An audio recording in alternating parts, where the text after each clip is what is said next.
भागरोटा के अंदर हुए गैस कांड के बाद में जो दुर्घटना घटी उससे ना कि पूरे जयपुर शहर, पूरे राजस्थान या पूरे भारत के अंदर में लोगों में एक देखा जाए तो हाईवे अथॉरिटी की तरफ से तो आक्रोश था ही, साथ में सड़क मैनेजमेंट को लेकर जो कट दिया गया था उसको लेके भी, क्योंकि एक दुर्घटना जो थी ये अपने आप में इस साल की कहा जाए तो बहुत बड़ी दुर्घटना थी। हमें वो गैस कांड, जो भोपाल गैस कांड हुआ था, उसकी याद दिलाती हुई घटना थी, क्योंकि जैसे जैसे गैस ने अपना रूप धारण किया वैसे अपने लपेट में कई लोगों को लिया और उसी आग के अंदर में उदयपुर से आ रही एक प्राइवेट बस थी जो भी जल के खाक हो गई है। जो आज की स्थिति है, जो दुर्घटना घटी वो अपने मंजर के निशान छोड़ती गई, लेकिन पीछे से वो ऐसी दुर्घटना की यादें हमारे जहन में छोड़ गई कि जिससे कि हम हमेशा ये याद रखते हुए देखेंगे कि काश ये एक दुर्घटना न होती। आज हमारे साथ में है राजस्थान बस प्राइवेट ऑपरेटर एसोसिएशन के जो है अध्यक्ष राजेंद्र शर्मा जी, जो उनसे हम बात करेंगे कि आखिर प्राइवेट, क्योंकि सरकार लगातार जो है प्राइवेट बस एसोसिएशन वालों पर ही निशाना साध रही है, सरकार ये देखने का प्रयास नहीं कर रही है कि आखिर उनके अलावा भी बहुत से ऐसे विभाग हैं जहां पर उनकी गलतियों को साफ देखा जा सकता है। उनसे हम बात करेंगे, क्योंकि जैसा कि मैं बार बार कह रहा हूं कि प्राइवेट एसोसिएशन को लगातार निशाना बनाया जा रहा है, आरटीओ की तरफ से लगातार जो है उन पे चालान किए जा रहे हैं, लेकिन ये कोई देखना पसंद नहीं कर रहा है कि आखिर उनके अलावा भी 99% लोग ऐसे हैं जो उस दुर्घटना में हुए शिकार लोगों के अपराधी हैं। राजेंद्र जी, आपका स्वागत है मेरे चैनल के अंदर में। मेरा पहला सवाल है, क्योंकि दुर्घटना बहुत दुखद थी, कई लोग जो है उस आग की चपेट में आए और मेरे ख्याल से ये 2024 जो जाते जाते हमें रुला गया, एक तरह से कई मासूमों को निकल गया और वो आज भी अपने मंजर को याद करते हुए लोग रोते हैं, देखते हैं। तो प्राइवेट बस में 37 लोग थे, आखिर क्या कारण था? जली वो मानवीय भूल थी, टक्कर की भूल थी, लेकिन क्यों निशाना बनाया जा रहा है प्राइवेट स्टेशन बस वालों को? सरकार तो सरकार को बना नहीं सकती, सरकारी डिपार्टमेंट सरकार को बना नहीं सकते, प्राइवेट ही बसता है, उसको टारगेट बना लो। उस बस वाले का क्या दोष, वो तो तीसरे नंबर पे खड़ा था, गैस फैल गई, वहां आग लग गई, उसमें बस वाले का क्या दोष है? बस वाले के पास परमिट नहीं है, वो ठीक हो सकता है उसकी भूल हो, गलती हो, या उसके पास और कोई परमिट हो, जैसा कि मैंने देखा है उसको एम परिवहन पे, उसके बाद फिटनेस है, इंश्योरेंस है, उसका टैक्स भी 2024 दिसंबर तक वैलिड है, तो कोई परमिट उसने ले ही रखा होगा, जो टेम्परेरी परमिट होता है वो लेके चलते हैं, तो उनको मालूम है कि इंश्योरेंस में क्लेम में दिक्कत आती है। हाँ, लेकिन इसमें इंश्योरेंस क्लेम में कोई दिक्कत नहीं आएगी, जो भी थर्ड पार्टी क्लेम है वो इंश्योरेंस कंपनी पेएबल है, क्योंकि इसमें इंश्योरेंस वैलिड है उसका। मेरा दूसरा सवाल ये है, क्योंकि जब प्राइवेट बस, अगर मान लीजिए उदयपुर से अगर जयपुर की अगर दूरी की बात की जाए तो तकरीबन 450 किलोमीटर के आसपास नापी जाती है, थोड़ा अगर चित्तौड़ होके या ब्यावर होके अगर आते हैं, क्या लगता है कि आपसी सवारियों की होड़ में कई बार बसें तेज चलती है? ये तो एक मानवीय हादसा था जिसपे लपेट में आई, लेकिन कई बार प्राइवेट बसों को हम लोग सुनते हैं कि पलट गई, एक्सीडेंट हो गया, तो क्या लगता है इस भाग दौड़ की जिंदगी के अंदर में, कंपटीशन के दौर के अंदर में कहीं ऐसा तो नहीं है प्राइवेट बस वाले आम नागरिकों या आम जनता के साथ उनके जीवन का खिलवाड़ कर रहे हैं? देखो साहब, ये तो कहना गलत है आपका, क्योंकि एक्सीडेंट रोडवेज के भी होते हैं। इस हादसे में एक रोडवेज भी जली है, उसके बारे में किसी ने कोई क्वेश्चन पुटअप नहीं किया आज तक। इतनी सारी कारें जली, उन्होंने भी कोई क्वेश्चन पुटअप नहीं किया कि उसमें इमरजेंसी था कि नहीं था, केवल उठा के बसों के ऊपर आ गई है। अच्छा, 9-10 घंटे लगते हैं, 10 घंटे में आ रहा था, सुबह 6 बजे क्या कंपटीशन करेगा बस वाला? वो तो खड़ा था, वो तो एक्सीडेंट के बाद में खड़ा था, बाद में आग लगी उसमें बस वाले का, तो बस वाले ने जाके थोड़ी ठोका है उसको। और ये कहना गलत है। कंपटीशन कहाँ होता है? कंपटीशन का कोई मतलब ही नहीं है। आजकल जो गाड़ियां हैं अच्छी गाड़ियां हैं और सब इलेक्ट्रॉनिक मीडिया के हिसाब से अपना मार्ग तय करती है, रेटिंग होती है और सब अपने ऑनलाइन बुकिंग होती है, उस हिसाब से गाड़ियां चलती है। पहले का जमाना गया कि सब बुला के आवाज देते के करते थे, सब प्रोफेशनल हो गए आजकल, तो जमाना चेंज हो गया है। और गडकरी जी ने जो परमिट दिया है उसके हिसाब से अब तो बहुत दूरी की गाड़ियां चलती है। पहले तो 400 किलोमीटर बहुत भारी लगता था, अब तो बहुत लंबा है, मतलब यहाँ से बिहार जाती है, नेपाल जाती है, बम्बई जाती है, हैदराबाद जाती है गाड़ियां, इतनी दूरी। तो ऐसे थोड़ी होता है, सबको सुरक्षित लेके चलते हैं। बस वालों के जो नॉर्म्स है उसमें चल रहे हैं।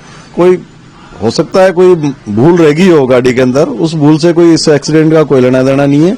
और एक्सीडेंट तो खड़ी गाड़ी के अंदर आग लगी है, कोई मतलब नहीं है इस बात का। अच्छा, क्योंकि धीरे धीरे सवारियों की, जैसे कि स्लीपर की जो बस की कैपेसिटी होती है उसमें तो चलिए ठीक है ही, लेकिन क्या लगता है क्योंकि अब आम जो यात्री सवारी कर रहा बस के अंदर में उसे ऑपरेटर की तरफ से बताना जरूरी है कि भाई ये, जैसे कि हम फ्लाइट में जाते हैं तो हमें ऑक्सीजन और सारी चीजों को बताया जाता है, तो क्या लगता है कि प्राइवेट ऑपरेटर को भी एक ऐसा सिस्टम बनाना चाहिए जो किसी को अगर दिख नहीं रहा इमरजेंसी गेट, उसके बारे में पूरी जानकारी देनी चाहिए कि अगर इमरजेंसी गेट होता तो शायद और जनहानि से बचा जा सकता था। देखो, इमरजेंसी गेट सब में होता है। 2016 से पहले एक ही इमरजेंसी गेट होता था साइड के अंदर, और स्लीपर कोच के जो खिड़कियां होती है वो आम बसों से बहुत बड़ी होती है। हर खिड़की एक्चुअल में इमरजेंसी गेट है, जब भी उसको मौका मिला उसको तोड़ के बाहर निकला जा सकता है। ऐसी स्थिति 2016 के बाद भी नॉर्म्स चेंज हुए हैं, उसमें पीछे भी एक इमरजेंसी गेट देने का प्रावधान बना दिया है। अब जो नई गाड़ियां बन रही है उसमें पीछे भी गेट आ रहे हैं, ऐसा नहीं आ रहे। नहीं, जैसे कि आपने कहा कि हर कांच जो है वो टूट सकता है, लेकिन क्योंकि आदमी डरता है कांच तोड़ने से, तो क्या लगता है कि प्राइवेट बस वालों को कम से कम एक हमर तो हर स्लीपर में देना चाहिए, चाहे वो प्लास्टिक का ही हो, जिससे कि उसको तोड़ने में आसानी हो। नहीं, एक हमर तो रहता है लेकिन वो आगे ड्राइवर के पास में रहता है। एक हमर तो रहता है, लेकिन आजकल जो है 2-3 साल पहले एक और चेंजेज आया मोटर व्हीकल एक्ट में। जो पहले टिंटेड ग्लास आते थे उनको बंद करके आजकल टफन ग्लास दे दिए। जो पहले टिंटेड ग्लास में क्या प्लास्टिक शीट होती तो टूटते नहीं थे वो, अब ये टफन ग्लास में आसानी से टूट जाते हैं। एक मुक्का भी जोर से मारोगे आप तो टूट जाते हैं आसानी से। मेरा जो सवाल लास्ट ये है कि हम भारत के अंदर में प्रगति की ओर बात कर रहे हैं, एक्सप्रेस हाईवे बना रहे हैं और हमारी स्पीड लिमिट को बढ़ा रहे हैं, तो क्या लगता है आने वाले भविष्य के अंदर में जिस प्रकार से दुर्घटनाएं हो रही है, क्योंकि जैसा कि हम भागरोटा में जो मानवीय भूल है, लेकिन आगे भविष्य के अंदर में ऐसी दुर्घटनाओं को रोका जाए उसके लिए क्या उपाय करने चाहिए?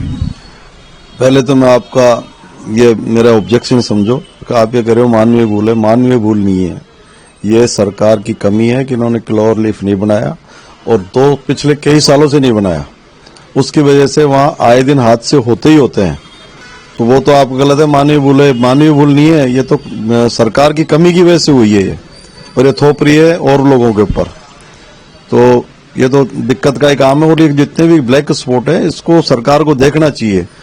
जहाँ कहीं जंप कर रहा है, कहीं स्पीड ब्रेकर इतने ऊंचे बना दिए। कल ही एक हादसा हुआ भरतपुर के पास में, इतना ऊंचा स्पीड ब्रेकर बना दिया कि ट्रक की जो डीजल की टंकी है वो घिसके और रिसाव हो गया। उसमें 200 लीटर डीजल था, उसको फैल गया। वो तो ड्राइवर का ध्यान पड़ गया, नहीं तो वहां भी एक हादसा हो जाता। ऐसे विधायका के अंदर एलपीजी वो सीएनजी वाला गैस टैंकर था, 75 टैंक थे उसके अंदर, उसमें आग लग गई इंजन के अंदर। क्योंकि यूरो 6 जो गाड़ियां आई है नई, ये पूरी इलेक्ट्रॉनिक गाड़ियां हैं, जो इनमें हादसा होता ही होता है। आए दिन कहीं कहीं आग लगती है गाड़ियों में। तो मेरा लास्ट सवाल है, अब आगे भविष्य के अंदर में जितनी भी प्राइवेट स्लीपर बसें हैं उनके अंदर में क्या लगता है आने वाली इस हादसे को देखने के बाद अग्निशमन के सिलेंडर होना अनिवार्य है छोटी बोतल के मुकाबले? हाँ बिल्कुल, अभी तो इसमें बहुत सारी चेंजेज आ गए। अभी तो एक ऐसा इंस्ट्रूमेंट आया कि इंजन पे अगर वो लगता है, इंजन में कोई आग लगती है तो वो ऑटोमेटिक काम करता है। तो इस तरह के अग्नि वाले लगा रहे हैं, अब नई गाड़ियों में आ रहे हैं, लग के आ रहे हैं, कंपनी लगा के दे रही है। और जो पुरानी बसें हैं उनमें? पुरानी बसें तो अब 7-8 साल का उनका परमिट होता है, परमिट खत्म हो जाएगा, उसको लगाना ही बड़ा पेचीदा काम है। तो सारी गाड़ी तो खोल नहीं सकते, पर ऐसी कोई कंपनी भी नहीं है यहाँ पे। जो वो इंजन वाला तो आ गया, वो तो करते हैं उसको, लेकिन बाकी अगले पुरानी गाड़ियों को तो मुश्किल है कर सकें वो, क्यों सिस्टम ही नहीं कर सकते उसमें इस तरह का।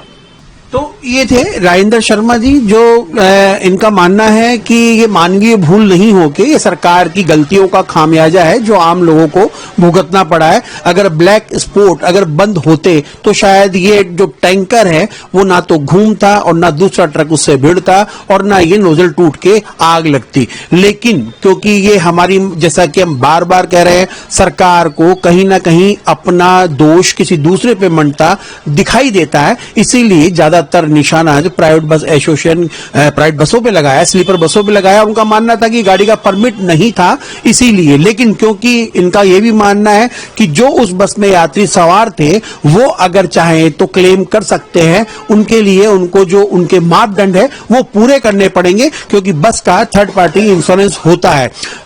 लेकिन भविष्य के अंदर में ऐसी पुनरावृत्ति ना हो, लोग इस चीजों से बचे, ये तो उस वक्त ही बताएगा। लेकिन हम जहां एक और एक्सप्रेस हाईवे की ओर बढ़ते दिखाई दे रहे हैं, वहां पर ऐसी दुर्घटनाओं के लिए हमें तैयार रहना पड़ेगा। कैमरामैन घनश्याम के साथ मनोज शर्मा, न्यूज वॉच भारत, जयपुर।